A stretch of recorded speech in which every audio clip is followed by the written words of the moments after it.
Okay, and we're back. So in the last episode, we learned how to do the interact system. So you can walk up to this thing and it's going to have a little pop-up. It's going to tell you what it is. Now, what we need to do on this one is we need to enhance that, because what if there's two of them, right? So if I drag this one out and I make a copy, and this one says square, but this one, I want it to say something different. So if you can remember, I click on it and over here, I can name it something different. I'm going to make it say circle. Right now, if I play, it's still going to say square. See?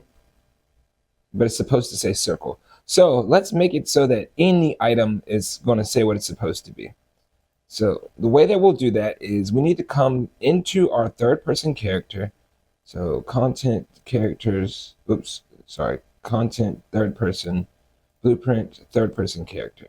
In here, we need to make a new variable, and it should be a text variable called last item name. Just store that variable. Cool. I've already done mine. Then we need to go into our master pickup item. And once they go into the item, it needs to get off of here and say set last item name.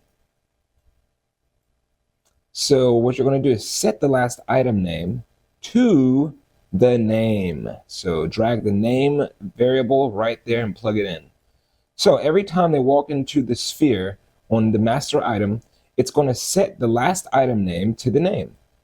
Perfect. Now there's one more thing we have to do to make it work perfectly. Let's go into our item name widget blueprint.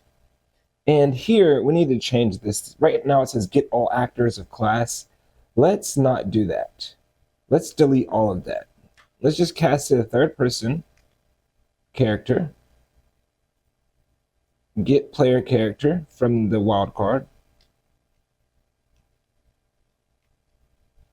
And from here, we're going to say get last item name. And you can plug that right on it. Now that should, when we press save, what that should do is that should allow us to see that this one is going to say circle and this one's going to say square. So let's test it out. So the one still says square and it says circle. Now, any item that you put in the game, no matter what it is, as long as you make it from your master item, it'll say what it is on top of it. So that's perfect. That's all we needed there. Save everything. Now, the next thing we needed to do is we needed to learn how to craft, because we have to get a weapon, because we need to learn how to swing the weapon. So first things first is let's get a weapon. We'll get a knife made out of rocks. So one of these master items, let's go to our assets, go to our pickups.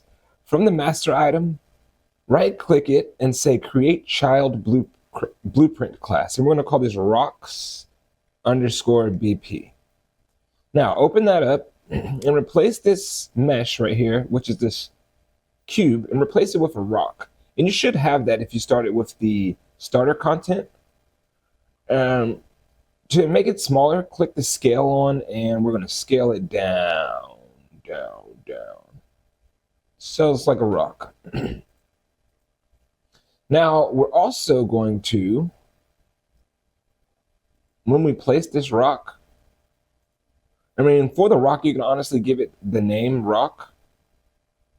You give it the name when you get it out in the field. So you can give it the name rock. So let's go ahead and drop this rock out here, which is still a little bit too big for what I like. But the name over here, we need to call it rock. So save, play. Let's see what happens when you walk up to the rock. Nothing, because probably the overlap events are not on for it. So open up the rock. Let's see what happens here. Generate overlap events right here. There we go. Save, compile. Now let's see what happens now.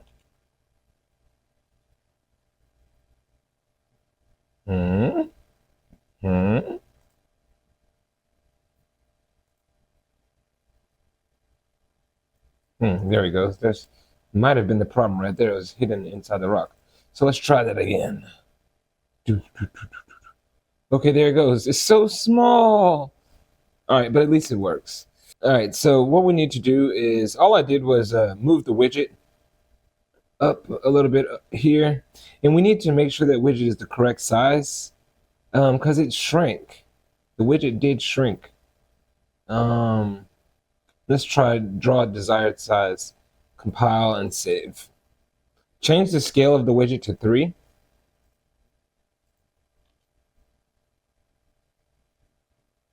And then you're going to see it pop up there. Now, what we could do for this widget here to make it sure it's always centered is double click on the item name widget, go to your designer, click on this, and in the justification on the right, just make sure it's centered. Compile and save. Now let's see what happens when we go stand in the rock. It's right there in the middle where it needs to be. Same thing with this one, square in the middle, circle in the middle. Okay. Okay, now if you want that widget to always be facing the character, you could put it on screen. Right now it's on world, okay? So that's the difference. Now we need to put some interaction inside the rock. So what we're gonna do is we're gonna give the player, third person character, a variable. So this variable is gonna be an integer and it's gonna be called rocks. And we'll call it an integer here. Compile and save. Now on the rock, when we interact with it, you can delete all this stuff right here. But when you interact, type in interact, and you know you want to get the one with the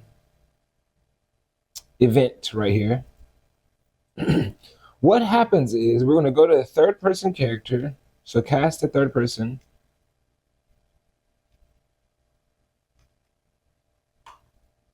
And get player character. Okay, and we're gonna get rocks. We're gonna add, you just say +1, and then you're gonna set the rocks. Set rocks to whatever that equals to. And then you plug that in, and then you want to get rid of this rock. So we want to destroy actor. Bow. Now, let's see if that works. Boom, walk over to this rock. It's a rock.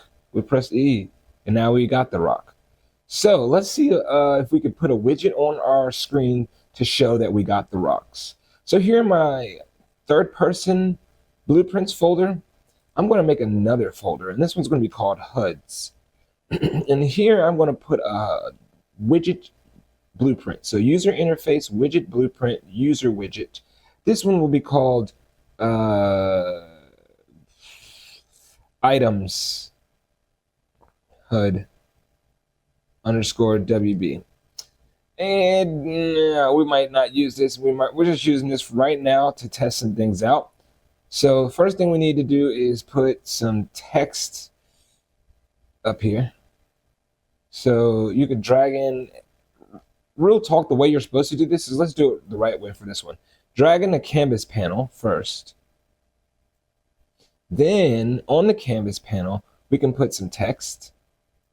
This text does not have to be in the top left, but it can be, so it's not a problem right there.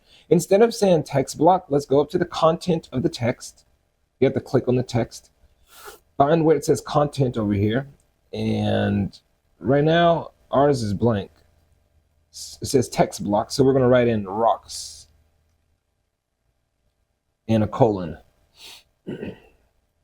So it says rocks colon. Now what we need to do is put another text block right beside that. Right, and we can even make this a different color, like gray, to symbolize rocks, right? But this time it's not going to be text block. So find where it says content and press bind, press create binding. And this time we're going to go to the third person character. So cast to third person character. For the wildcard, get player character. And then we're going to say get rocks. And all you really have to do is plug that in. It's going to convert it for you. But when it does convert it, it goes from integer to text. So bring this arrow down. Minimum number of digits. It could be 1 if you want it to, but I like it 2. So it says 0, 1 all the way up until, it's never a 1-digit number. It looks cleaner to me that way.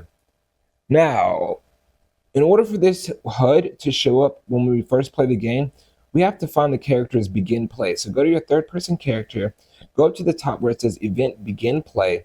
Right on the end of that, do a create widget and find the HUD that you just made. Remember, it's called items HUD.